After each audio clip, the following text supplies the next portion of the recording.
Assalamualaikum warahmatullahi wabarakatuh. Bertemu lagi dengan saya di Belajar Digital di channel Jejen Jailani Official.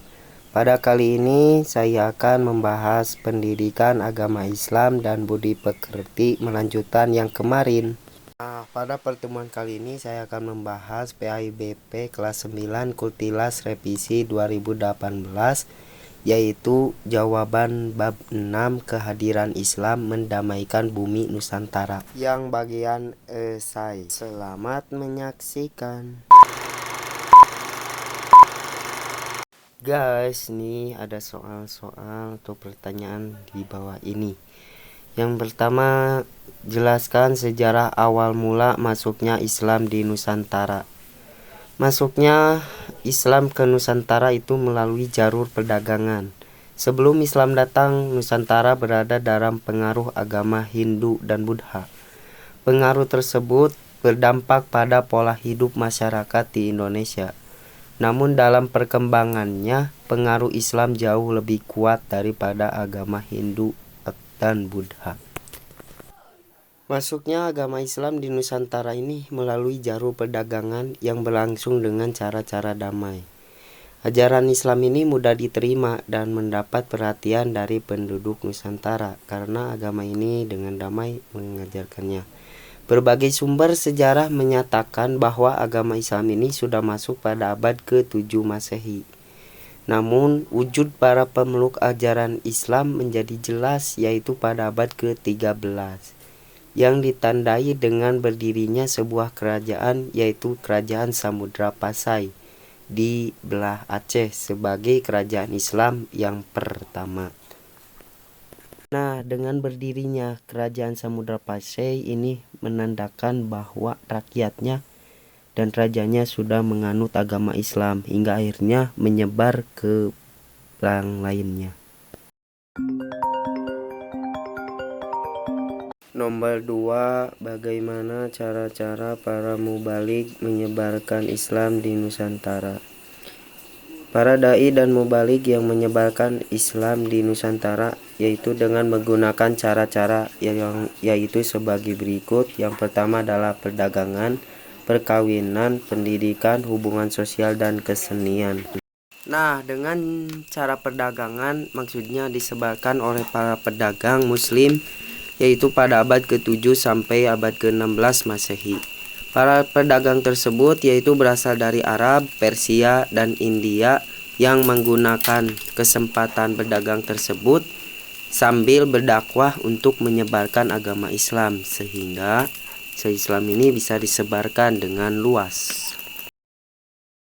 Nomor 2, dengan cara perkawinan maksudnya adalah melalui pernikahan antara wanita pribumi dengan bangsawan atau keturunan kerajaan. Nah, dari hasil keturunan tersebut kemudian menjadikan keluarga tersebut memeluk agama Islam sehingga para pedagang tersebut menetap dan membentuk perkampungan muslim yang disebut pekojan. 3, pendidikan. Maksudnya dengan mendirikan sebuah pondok pesantren yang mendirikan lembaga pendidikan. Yang keempat, dengan hubungan sosial maksudnya adalah melalui berbaur dengan masyarakat dengan menjalin silaturahmi. Nah, dengan cara begitu maka Islam akan semakin banyak dan luas. 5, dengan kesenian. Dari kesenian adalah para penyebar agama Islam ini menggunakan seni untuk menarik hati masyarakat agar memeluk Islam.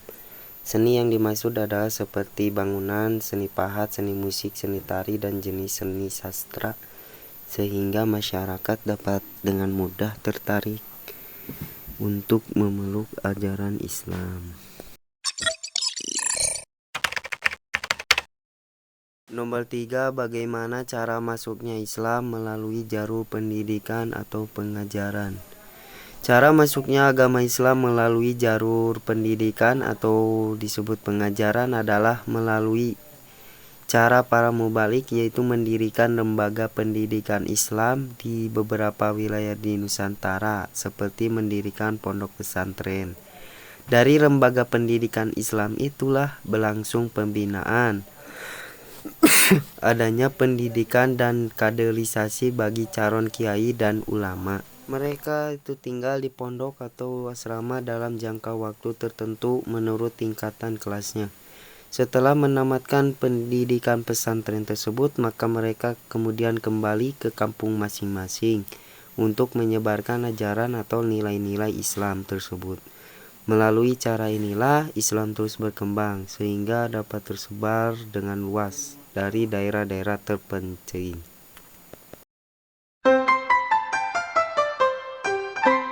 Nomor 4, ceritakan sejarah berdirinya Kerajaan Samudra Pasai.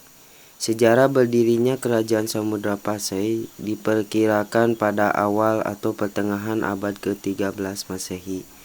Kawasan Aceh yang strategis dan berada di pintu masuk Selat Malaka menjadikan Aceh sebagai tempat pertemuan para pedagang dari berbagai daerah di Nusantara dan luar negeri, khususnya para pedagang Islam.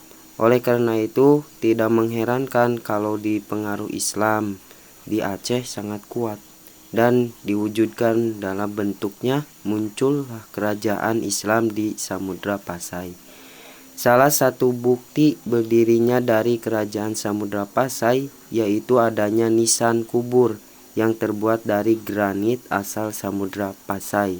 Dari nisan itu dapat diketahui bahwa raja yang pertama Samudra Pasai adalah Sultan Malik As-Saleh yang meninggal pada bulan Ramadan tahun 696 Hijriah atau bertepatan dengan 1297 Masehi.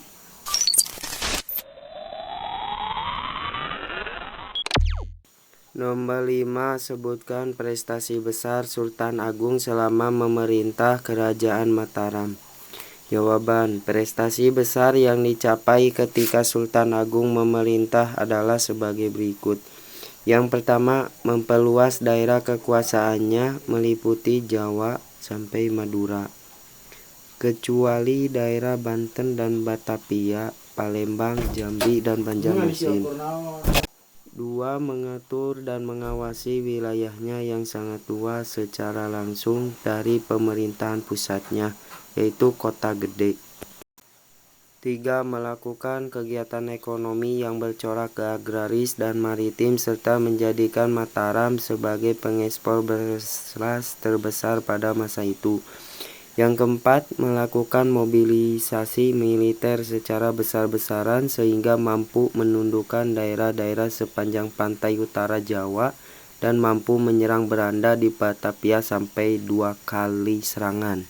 5. Mengubah perhitungan tahun Jawa Hindu atau Saka dengan tahun Islam Hijriah yang berdasarkan peredaran bulan yaitu sejak tahun 1633 Masehi. Nomor 6. Menyusun karya sastra yang cukup terkenal yaitu Sastra Gending dan Kitab Suluk. Misalnya Suluk Ujil 1607 M yang berisi wejangan Sunan Bonang kepada Abdi Raja Majapahit yang bernama Ujil. Nomor 7 yaitu menyusun kitab undang-undang baru yang merupakan perpaduan dari hukum Islam dengan adat istiadat Jawa yang disebut Sulya Alam. Nah, jadi inilah prestasi yang didapat oleh Sultan Agung.